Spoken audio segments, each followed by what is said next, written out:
Él no es polémico, solo es una persona brillante. Y eso a la gente le aterroriza.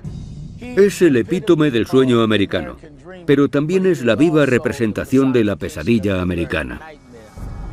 El señor Trump tiene que entender que el mundo no gira alrededor de su pene. Nunca antes había pensado, ese es el hombre que quiero que se postule para la presidencia, pero madre mía, ahora le adoro.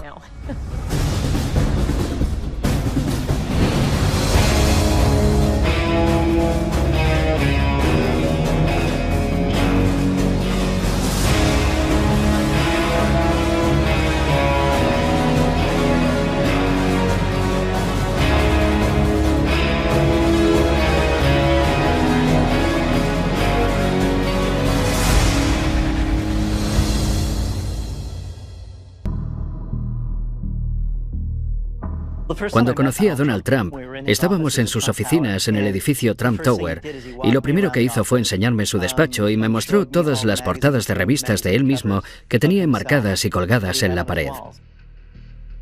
Debemos comprender que Donald Trump tiene una imagen muy cinemática de sí mismo. Lo que más le gusta hacer es sentarse en el sofá de su casa a ver películas y comer hamburguesas. Antes de meterse en el mercado inmobiliario, se planteó invertir en la industria cinematográfica. Me dijo que había pensado en mudarse a Hollywood para convertirse en productor de cine. Durante el tiempo que estuve con él no dejaba de hablar sobre películas o actores que le fascinaban. Un día me dijo que Clint Eastwood era la mayor estrella de cine de todos los tiempos. Y entonces me vino la imagen de Clint Eastwood apartándose el poncho por encima del hombro interpretando a El hombre sin nombre, paseando los dedos por encima de su revólver. Así es como Donald Trump se ve a sí mismo. Por eso, entrecierra los ojos. Creo que ha practicado la mirada de Clint Eastwood 1.000.000 de veces frente al espejo. Y se imagina a sí mismo llevando a cabo el rodaje de una película producida por Trump, dirigida por Trump y escrita por Trump. Se titularía La vida de Trump.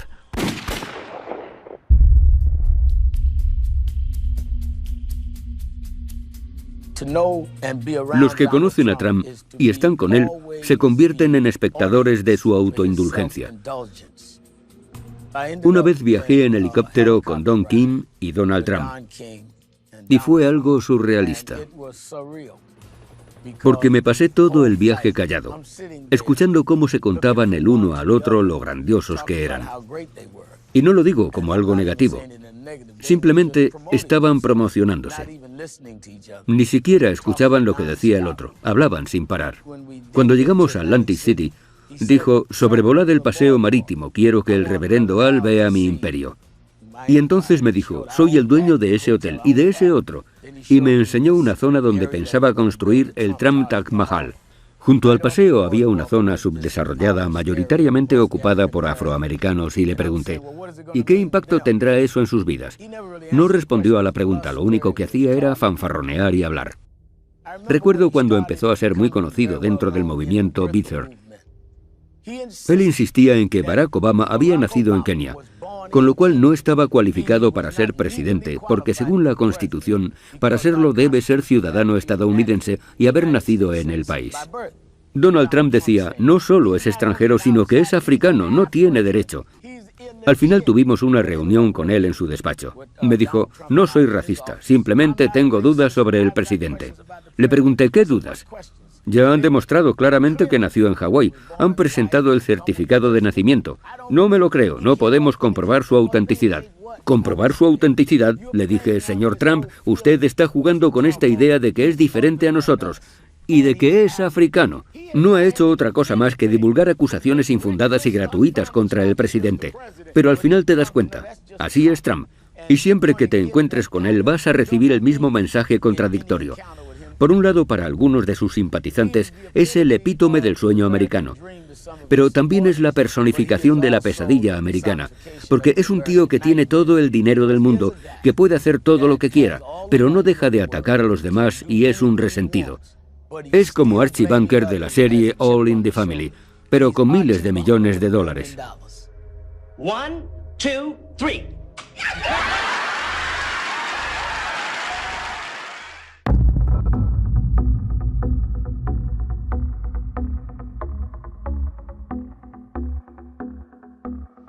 Le conocí porque en las clases de economía realizamos un caso de estudio sobre un libro llamado El arte de la negociación, uno de sus libros más vendidos.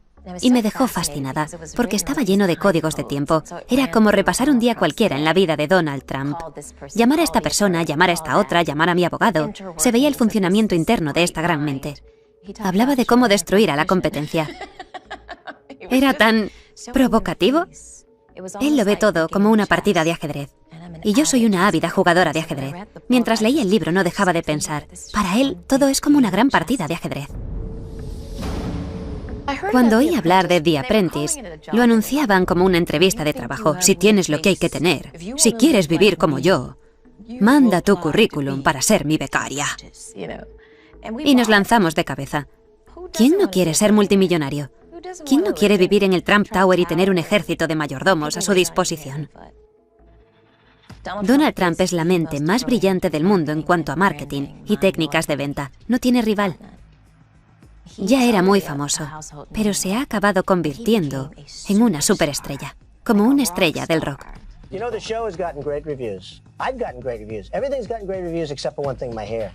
Todo el mundo decía, estás despedido, como en el programa, todos querían estar cerca de él. He visto a gente enamorarse de él nada más conocerle. Gente que le apoya en todo lo que dice, que compra todo lo que vende, que hace cola por él, que le aclama. For President of the United States, and we are going to make our country great again. Sabe que mientras la gente esté entretenida, mientras se sienta cautivada, mientras se mantenga la intriga, van a seguir viéndole, le van a prestar atención. Conoce mejor sus ángulos, sabe qué frases usar para elevar los ánimos, para bajarlos un poco, para dar énfasis, para suavizar. Conoce a su público. Sabe lo que esperan de él, y él sabe dárselo.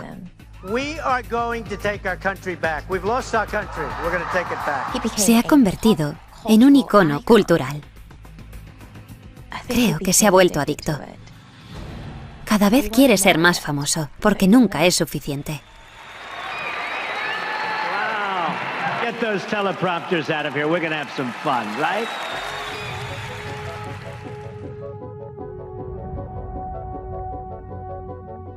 Mira, esta es una de mis posesiones más valiosas.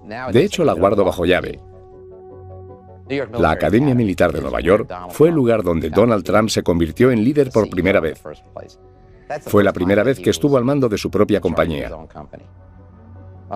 En esta página aparezco justo al lado de Donald Trump. Si nos fijamos en esta fotografía del anuario, vemos que tiene una estrella a cada lado del cuello de la chaqueta. Eso es porque era un cadete condecorado. Donald Trump es un líder nato. Aprovechaba su sonrisa y encanto natural para llevarse bien con todo el mundo, y parecía que caía muy bien a todos. Con 17 años ya tenía a 40 cadetes bajo su mando. Era mi capitán, así que le conocí bastante bien. Donald era un chico algo rebelde y necesitaba aprender a canalizar esa rebeldía.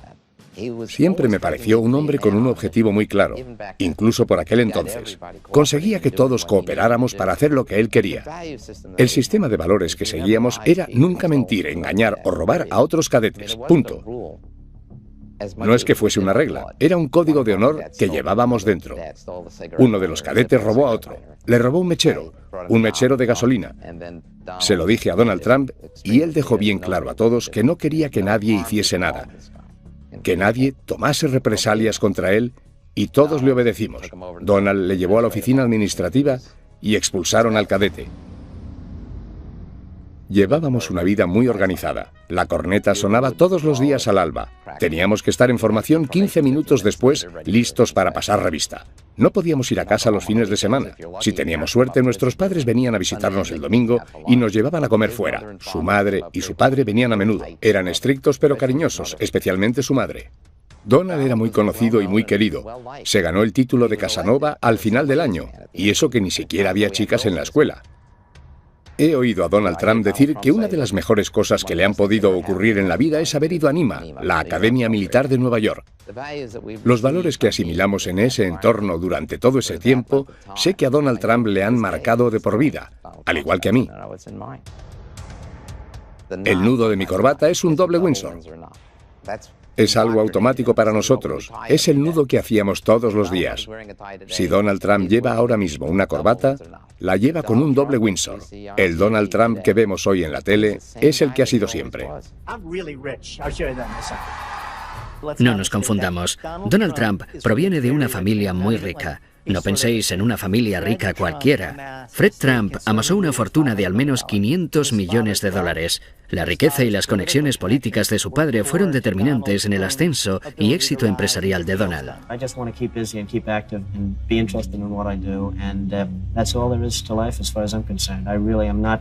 Looking to make tremendous amounts of money. I'm looking to enjoy my life, and if that happens to go with it, that's fabulous.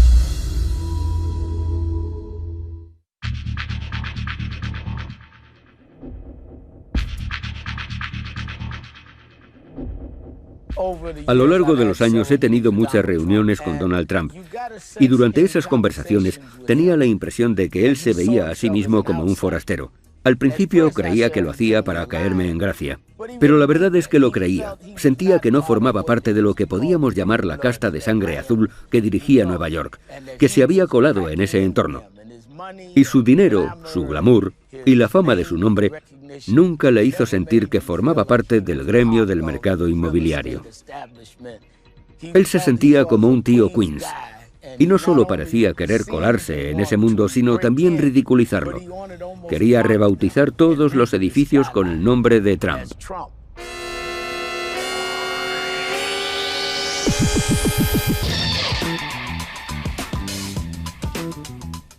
Donald Trump me llamó tocapelotas y estoy muy orgullosa de ello. Soy una auténtica neoyorquina, de los pies a la cabeza, nacida y criada aquí. Las décadas de los años 60 y 70 fueron unos años muy peligrosos, los peores años de la historia de Nueva York. Todos teníamos miedo de ser atracados. Si llevabas anillo de compromiso, le dabas la vuelta o te ponías un guante encima. Incendios, asesinatos, revueltas, violaciones. Donald Trump fue uno de los primeros en aprovecharse de Nueva York cuando estaba de capa caída, aunque de una forma positiva.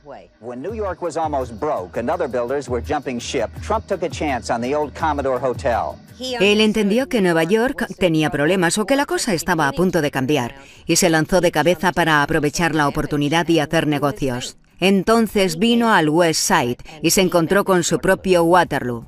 Trump's flashiest project is still on the drawing board.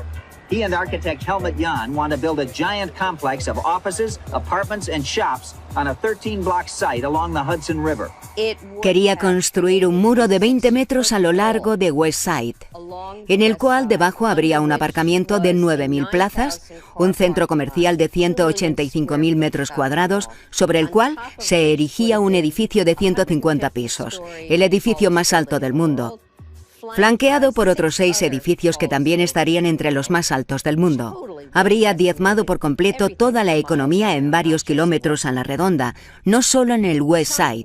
Trump era una figura muy influyente en esa época. Pidió al ayuntamiento que hiciese modificaciones en las leyes medioambientales y consiguió ponerlas en marcha.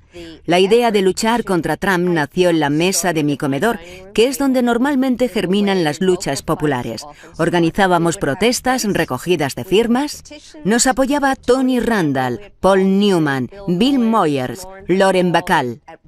En un momento dado teníamos 7.000 miembros. No nos sentíamos intimidados por él ni anulados por su arrogancia.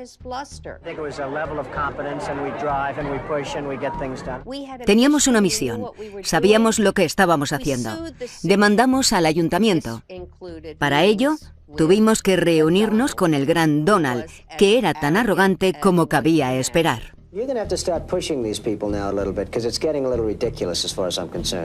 Trump aceptó nuestro diseño alternativo, que es lo que finalmente se construyó. Comprendió que lo que queríamos llevar a cabo era un proyecto mucho más razonable y factible. Me encanta recordar ese momento. En un momento dado, reculó y dijo: «Creo que habéis mejorado este proyecto».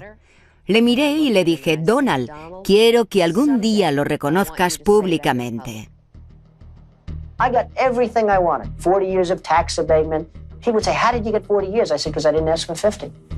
Siempre le digo a todo el mundo que quiero que en mi epitafio diga: Donald Trump me llamó tocapelotas.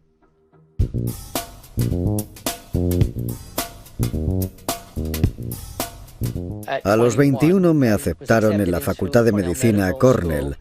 Así que me asenté en Nueva York, en Manhattan, en 1967, en el llamado East Village. Sentía que el East Village era perfecto para un rebelde como yo, porque era una zona donde vivían muchos rebeldes, mucha gente que luchaba contra el Estado y la clase dirigente. Donald Trump quería construir en la zona de casas bajas del Soho una torre de apartamentos disfrazada de hotel para evitar las leyes urbanísticas, cuando en realidad iba a ser un edificio residencial, lo cual está prohibido. Creía que la gente del Soho éramos paletos y que podía aprovecharse de nosotros. Lo siento, Donald, si hay algún paleto aquí eres tú, porque no tenías ni idea de dónde te estabas metiendo.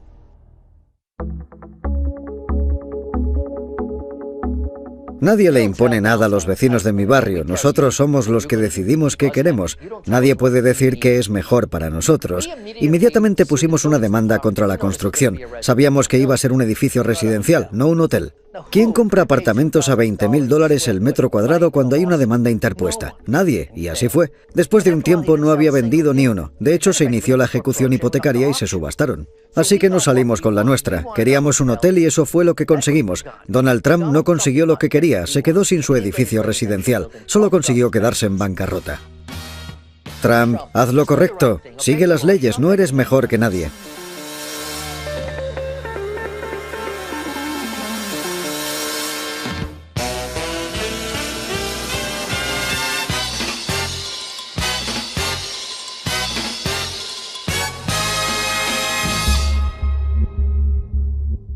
Siempre he sido abogada de derechos civiles, defensora de los derechos de las mujeres, abogada de las minorías que se han visto despojadas y privadas de sus derechos y que no han disfrutado de la igualdad de oportunidades en este país. Hemos defendido los derechos de las mujeres y de las minorías cuando hacerlo era algo muy impopular y controvertido, y sigue siéndolo en muchos aspectos.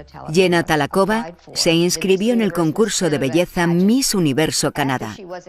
Después de ser aceptada, el comité del concurso decidió expulsarla de la competición basándose en un requisito que debían cumplir las participantes: haber nacido mujer. Do you identify as trans or as a woman? To me, I am a woman. I've always been a woman. Habían violado los derechos de Jenna. Decidimos dar una rueda de prensa para dirigirnos a Donald Trump, que era el dueño del concurso, para poner fin de una vez por todas a esta discriminación tan flagrante. Have you met Donald Trump? Not yet. Jenna tenía pasaporte canadiense, su carné de conducir y su certificado de nacimiento donde se indicaba que era una mujer. Y eso debería ser más que suficiente para el señor Trump. Ella no le ha pedido al señor Trump fotos de su nacimiento para ver su anatomía y para que demuestre que era un hombre.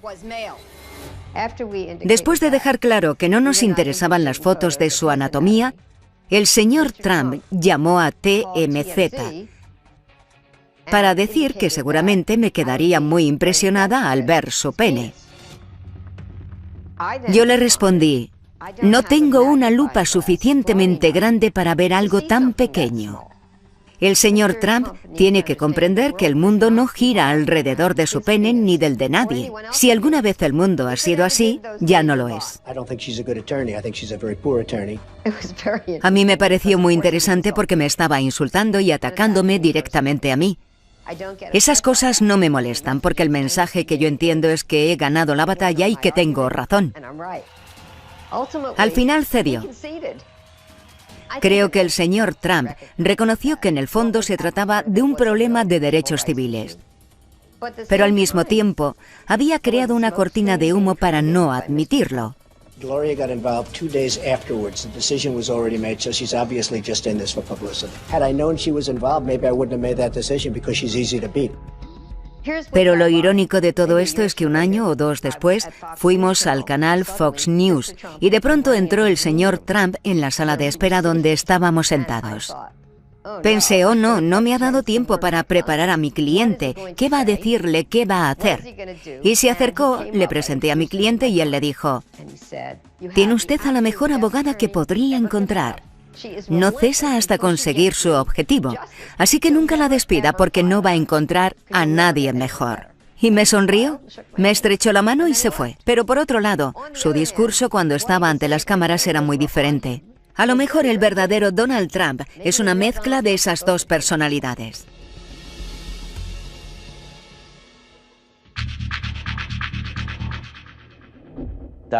Donald Trump quería formar parte de la NFL y aprovechar un terreno muy bien cotizado que poseía en Manhattan. Donald pensó, a la NFL le vendría bien tener otro equipo en Nueva York, especialmente si jugase en Manhattan. La NFL no invitaba a Donald a entrar. La dirección de la NFL resistía sus esfuerzos de entrar en ese exclusivo club. En 1983 estaba a punto de inaugurarse una nueva liga de fútbol americano, la United States Football League. Donald tenía un juguete nuevo, un equipo de fútbol americano profesional. We now have strong ownership. The NFL, when it was most successful, had 6 teams. At its zenith, at its highest point, they had 6 teams. That's the number of teams that we should have. No hacía falta rebuscar mucho para darse cuenta de que tenía otros intereses, sus propios intereses. El objetivo de la USFL era jugar la liga durante la primavera, cuando era la única liga en funcionamiento, cuando no se juegan otros partidos de fútbol americano. Él irrumpió en la escena diciendo, si Dios quisiese que el fútbol se jugase en primavera, no habríamos inventado el béisbol. My attitude has always been the spring was a wasteland, and I came into this league on the basis and predicated on the fact that I thought the league would move to the fall, and they have. En los 80 solo había 3 cadenas y las 3 estaban ligadas a la NFL. La USFL había decidido trasladarse al otoño. Ninguna de las cadenas quería trabajar con ella, los estadios no estaban disponibles, ya no les quedaba dinero. Según se calculó, habían perdido unos $200 millones. Trump metió a la USFL en una demanda contra la NFL por haber violado los tratados antimonopolio. Based on what everybody tells me, based on common sense of the law, there is virtually no chance that we can lose this lawsuit.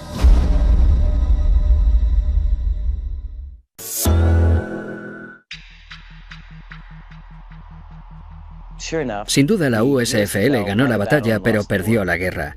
El juez determinó que la NFL había violado las leyes antimonopolio, pero debido a la forma en la que se llevó el caso, consiguieron quedar como los pobres indefensos que tenían que luchar contra un gigante vestido con trajes de $5.000. Donald Trump quedó retratado como un abusón que quería quedarse con todo el pastel. El juez concedió $1 en compensación a la USFL. Como se trataba de un caso antimonopolio, la multa por daño se triplicó, así que se quedó en $3. Fue el final de la liga, ni más ni menos.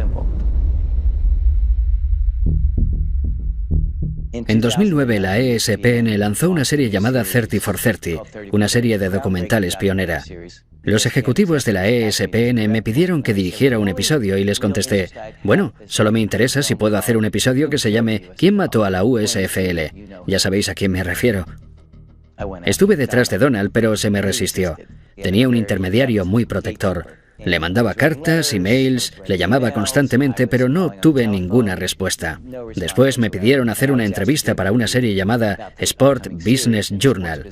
Curiosamente, mi teléfono sonó al día siguiente y era el intermediario. Me dijo, el señor Trump está listo para recibirle. Parecía que no quería estar ahí. Todo le molestaba. Quería pasar a la siguiente pregunta y se notaba que estaba inquieto. Era como un niño pequeño cumpliendo un castigo. Conseguimos justo lo que queríamos, y él se esforzó por defenderse como pudo, pero entonces le di el golpe de gracia. Le enseñé el cheque que el juez le había concedido a la USFL. Quiero que veas esto. Eso le sacaría una sonrisa, ¿no? Pues no. Se acabó. Esa fue la gota que colmó el vaso. Se fue dándome unos golpecitos en el hombro con condescendencia y se marchó de la habitación. Me dijo, espero que entiendas que lo he hecho lo mejor que he podido. Le contesté, bueno, Donald, yo no soy un director de cine y voy a intentar ser todo lo objetivo y justo que me sea posible. Vamos a hacer un estreno por todo lo alto. La ESPN te va a invitar, te mandará una limusina. Espero que puedas venir. Y me dijo, bueno, eso dependerá de ti, ¿no crees? Le mandé una carta y él me contestó, cuando Donald te manda una carta, simplemente coge la que tú le has mandado y escribe encima con un marcador negro. Dijo que era una película barata y que faltaba a la verdad. Terminó diciendo mucha suerte. Firmado Donald Trump. Postdata, eres un pringado.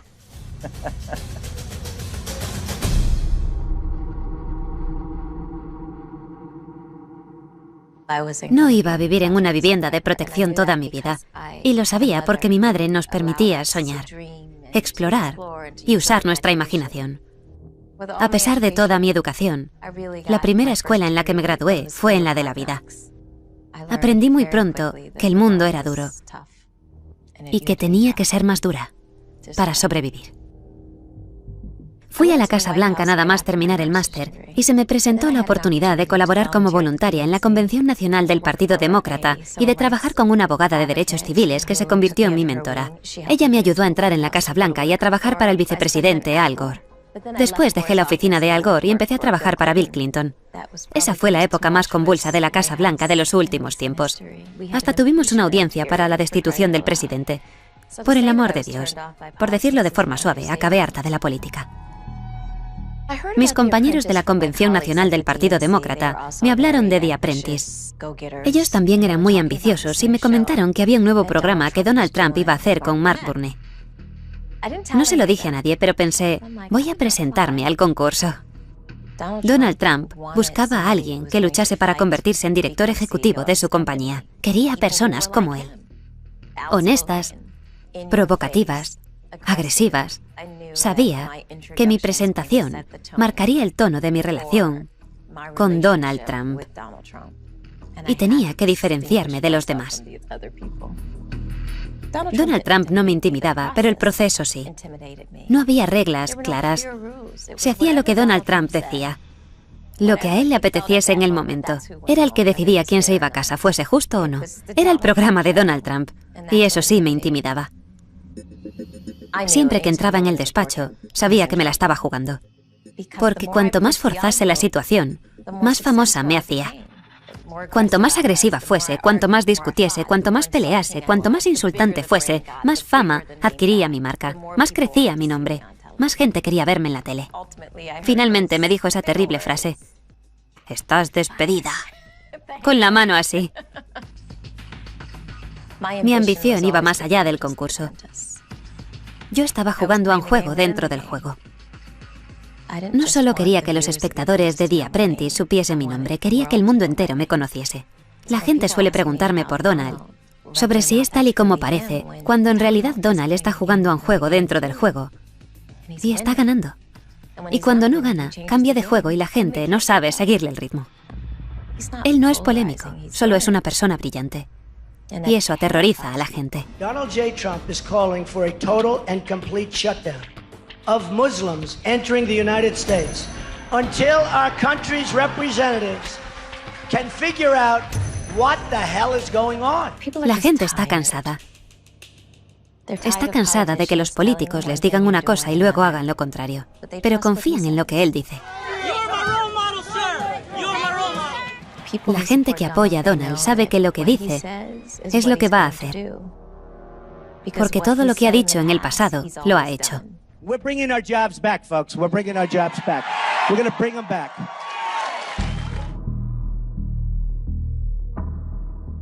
Trump es la estrella de carne y hueso que estábamos esperando. Cuando veo a Donald Trump, veo muchas más cosas y a mucha gente le pasa lo mismo. Pero desde que empezó a postularse para la presidencia, le he visto desde un prisma completamente nuevo. No imaginaba que pudiese convertirse en un candidato serio hasta que dio el discurso de los violadores mexicanos. When Mexico sends its people, they're not sending their best. They're not sending you. They're not sending you. They're sending people that have lots of problems. And they're bringing those problems with us. They're bringing drugs, they're bringing crime, they're rapists, and some, I assume, are good people. Eso no formaba parte del discurso que llevaba preparado, eso le salió del corazón. Yo sabía que en cuanto un candidato empezase a anteponer los intereses de Estados Unidos a los de los extranjeros y a los de algunos plutócratas, ascendería meteóricamente en los sondeos. Llevo mucho tiempo rogándoles a los candidatos presidenciales republicanos, literalmente rogándoles, que incluyan el problema de la inmigración, y nunca me han hecho caso. De repente Trump vio una entrevista que me hizo Jorge Ramos e inmediatamente pidió que le llevasen una copia de mi libro Adiós América. El principal tema que trato son las violaciones por parte de mexicanos. 2 semanas más tarde, cuando estaba dando el discurso presentando su candidatura, se salió del guión y empezó a hablar de los delincuentes, traficantes de drogas y violadores que México nos envía. This is hate language. This will incite violence not only against Mexican Americans, Mexicans, but also against migrants. Y cuando una semana más tarde vi que no se había retractado después de todo el escándalo, pensé, aquí está, es el candidato que estaba esperando. It's not about me, it's about you, believe me. This is a movement.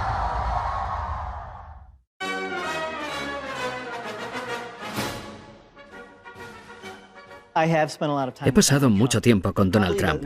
Creo que cuando más estuve con él fue entre 2003 y 2005. Por aquel entonces cubrí un reportaje sobre él para el New York Times y después estuve escribiendo el libro. Trump Nation habla de cómo el autobombo le da ventaja, a menudo a costa de mentir sobre sus logros reales, y de cómo estampar su nombre sobre todo tipo de objetos, desde vodka hasta colchones, pasando por ropa interior y rascacielos, es una señal de éxito. Este fue un momento muy interesante para mí. Tenía la oportunidad de escribir sobre una persona cuyo entramado empresarial era un auténtico desastre, pero que al mismo tiempo tenía una imagen pública gracias al programa The Apprentice, donde se mostraba como el dios del mundo empresarial. Hicimos muchos viajes cruzando el país a bordo de sus jets privados. Le encantan las patatas fritas, siempre tenía una gran bolsa cerca. Me llevó en su Ferrari rojo por Palm Beach y me pareció que no sabía conducirlo muy bien. Las marchas hacían mucho ruido cada vez que se paraba en un stop o que arrancaba. Le costaba mucho meter las marchas.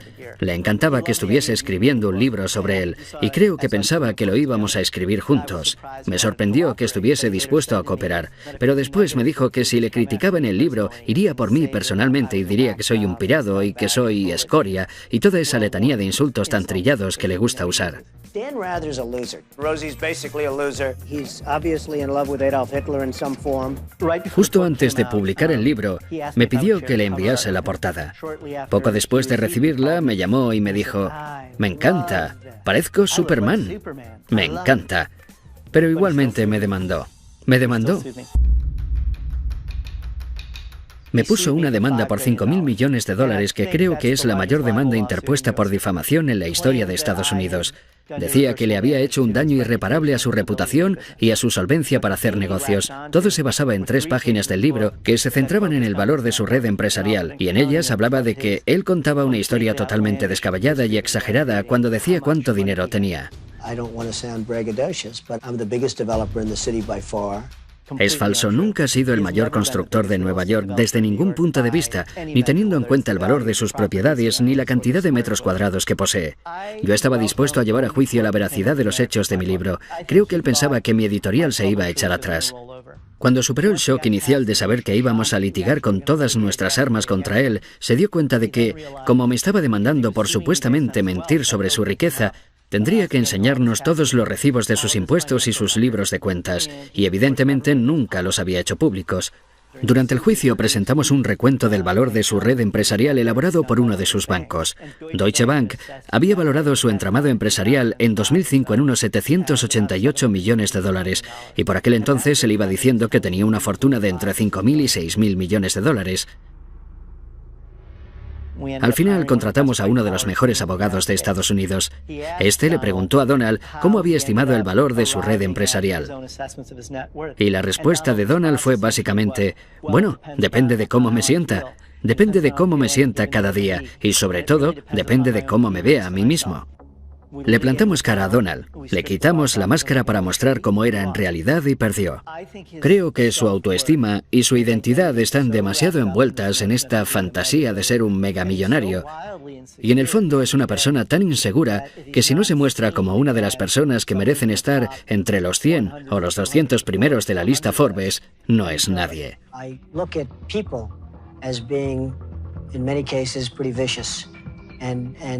Unless you're going to have a certain way, you're going to be eaten alive.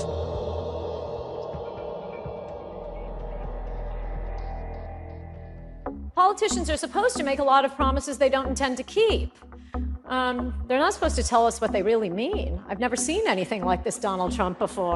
Nadie salvo un multimillonario excéntrico que ama a Estados Unidos podría hacer lo que él está haciendo, porque sus contribuyentes le dirían, no, ese no es nuestro mensaje. Demuestra tener mucho carácter porque está dispuesto a perder dinero, a perder amigos en su mismo vecindario. No está tomando una decisión muy popular.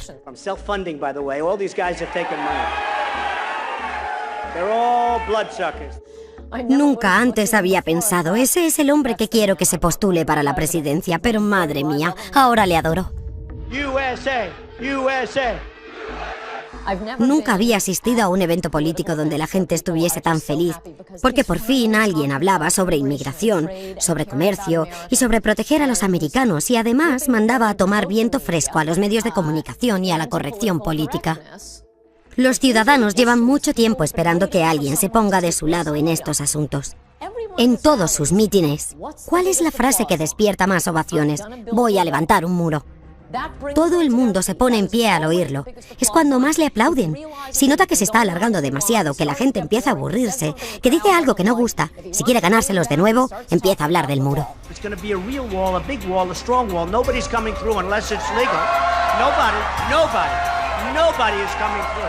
Y los medios de comunicación no quieren hablar de estos temas, simplemente dicen, ¿por qué gusta tanto? No lo entendemos.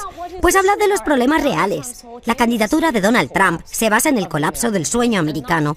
Y no hablo del típico cliché, ni siquiera me refiero exclusivamente al aspecto económico. Tener un trabajo es importante, el respeto por uno mismo es importante. Preocuparnos por nuestra familia, por nuestra ciudad, por nuestro país, en lugar de preocuparnos por el resto del mundo. Es totalmente imperdonable que ningún partido defienda todo esto. Y Trump ha llegado diciendo, voy a poner a los Estados Unidos en primer lugar. ¿Esa es su idea revolucionaria? ¿Y nadie es capaz de competir contra él?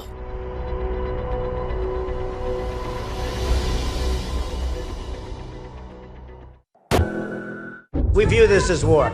Don't we view this as war? It's war.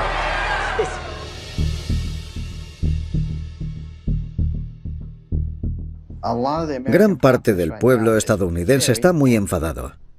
No dejan de mandar representantes a Washington para que cambien las cosas, pero nada cambia. Y la cosa va cada vez peor. Y a menos que alguien luche por ellos, nada va a cambiar.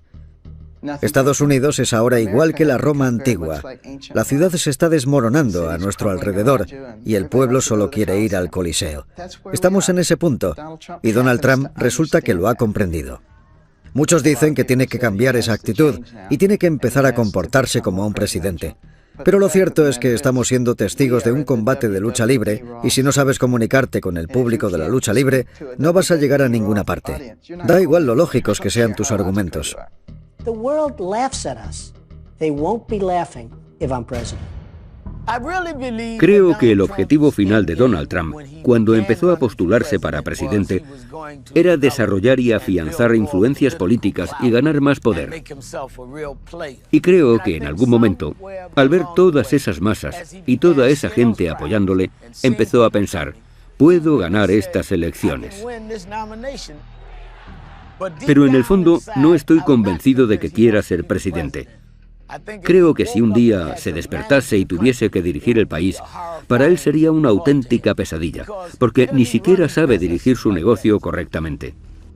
No es un buen director, pero es un promotor excepcional, y no tiene que dirigir nada mientras que sea capaz de seguir jugando con humo y espejos. Y él sabe jugar con ellos mejor que nadie que yo conozca. We have huge deficits, we have huge unemployment, we have huge problem, and we're not respected. Estoy segura de que me pasaré los próximos 8 años criticándole por haber hecho esto o lo otro, pero creo que va a construir el muro. Creo que va a limitar y a prohibir completamente la inmigración de musulmanes, a reducir la inmigración en general y a deportar a los extranjeros ilegales. Si le quitamos los grilletes a las fuerzas del orden, vamos a librarnos de muchos inmigrantes ilegales, y los estadounidenses llevan mucho tiempo pidiendo a los políticos que lo hagan, pero no les hacen caso. We have thousands of people trying to get in. Should we let them in or not?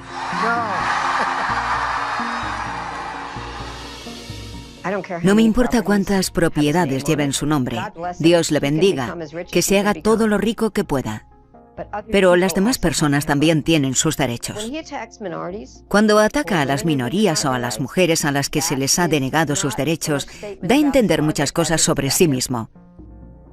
Sobre lo que está dispuesto a hacer, cómo está dispuesto a hacerlo y el tipo de persona que él cree que es. Puede que nos parezca divertido, pero debemos recordar que quien se siente en la Casa Blanca va a tomar decisiones cruciales para todos, y eso ya no es cosa de risa. Irónicamente, lo que me asusta de Donald Trump es lo mismo que le asusta al Partido Republicano. ¿Cómo volveremos a controlar todo esto? ¿Hasta cuándo va a durar? ¿Y hacia dónde nos lleva? Me recuerda a cuando de niño me llevaban a la montaña rusa de Coney Island porque no sabía dónde iba a terminar el viaje. Solamente rezaba para que terminase y que el vagón no se saliese de los raíles.